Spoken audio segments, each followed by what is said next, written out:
缘分。人说历史会重演，但是没有几个人的命长到能够看见历史重演。当然，英伦频繁的矿工罢工除外。再就另一方面说，凡是有写日记的人都可以证明天气会以一定的规律稳定循环着。譬如说，前2天的那个好天气的耶稣受难日，大家都过得很愉快，正是10几年前的那个耶稣受难日的重演。那年，我和几个朋友到 Surrey 过复活节，住在 Leaf 山的山坡上一栋舒服的 Half Timbered Gable 的房子。那时还没有草地网球，当年复活节来得早，天气突然变好，于是在吃过午饭以后，就有人提议我们应该出去走走，到 Cold Harbor 去找那些女生。你想去是吧？房东太太对我说。我说是啊，虽然我不认识那些女生，但见个面交个朋友，甚至谈个恋爱也不坏。我们到的是一栋坐落在路边，门前有庭园的小屋子，原来是2个学美术的女生租来当做乡村别墅。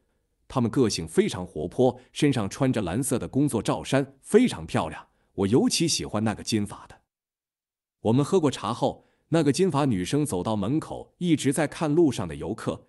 假日天气很好，城里来玩的人还真不少。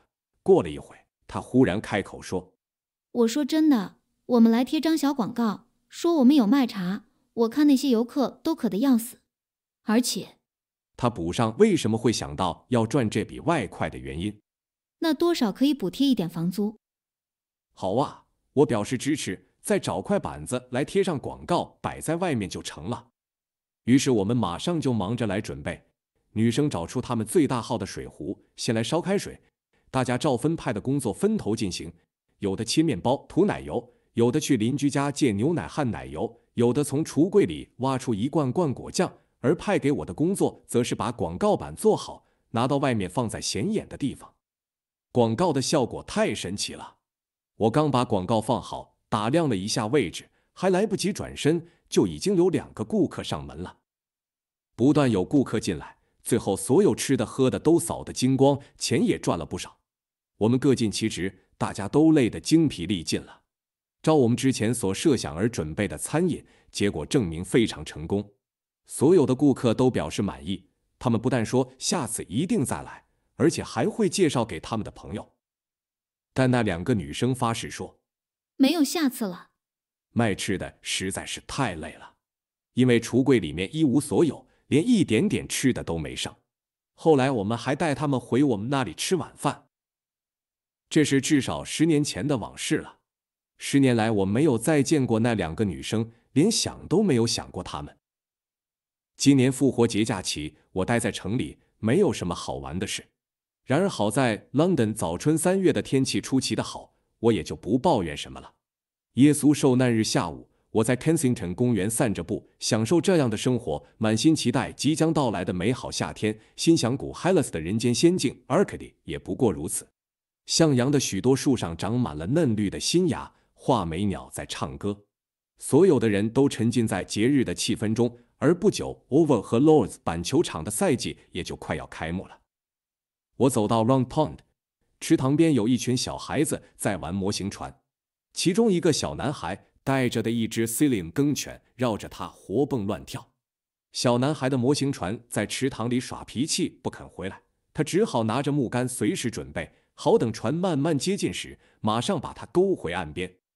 他那种渴望的神情，以及白皙的皮肤和闪亮的头发散发着光芒，似乎为明媚的春色增添不少光彩。我越看越觉得的确如此。他身上穿着近来很流行的锁子假毛织童装，颜色是介于鳟鱼肉和 Hampton 宫砖墙之间的红色，看上去很讨人喜欢。那小船最后放弃绕圈子，终于肯放下身段靠岸了。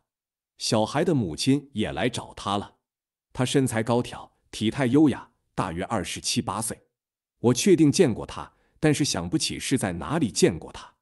他们离开时，从我身边走过，目光接触的瞬间，小孩的母亲流露认出我的眼神，对我微笑。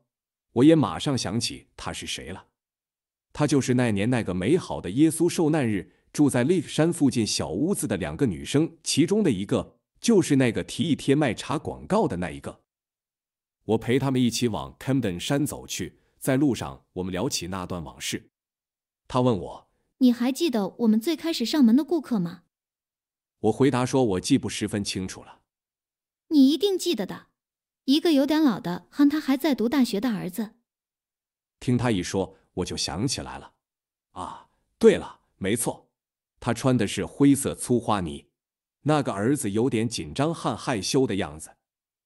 我这样说，惹得他笑了，然后问我，你觉得我小孩长得有点像他吗？